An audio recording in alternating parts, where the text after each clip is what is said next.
শীত পড়ার সাথে সাথে কাঠমল্লিকাই বলো বা কাঠচাঁপাই বলো, দেখবে ন্যাড়া হয়ে যায়, সব পাতা ঝরে গিয়ে কেমন ন্যাড়া মতন হয়ে যায়। আবার যখন গরমের হাওয়া পড়ে আস্তে আস্তে তাতে কচি পাতা আসতে শুরু করে। আর এই সময়ে গাছে একটু কাটাই ছাঁটাই করে নিতে হয়। কচি পাতা এসে গেলে তখন গাছের শিকড়ও কাটতেও খারাপ লাগে, আর ডালপালা তো ছাঁটাই যায় না। ডাল ছাঁটতে গেলে যদি নভেম্বরে ছেঁটে নিই তাহলে খুবই ভালো হয়। আমি যে গাছগুলো ছেঁটে নেবার সেগুলো ছেঁটে নিয়েছিলাম, আর এই গাছটা ছাঁটবো না, একটু বড় রাখবো বলে ওই জন্য আর ডালগুলো ছাঁটিনি। অনেকটা পরিমাণ শিকড় হয়ে গেছে বলে কিছুটা শিকড় কেটে আমি ফেলে দিলাম।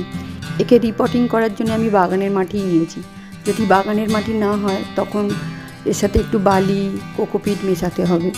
আর খাবার বলতে আমি দিয়েছি শিংকুচি, হাড়কুচি, নিম খোল, সর্ষের খোল, আর একটু গোবর সার না থাকলে ভার্মি কম্পোস্টও দেওয়া যায়।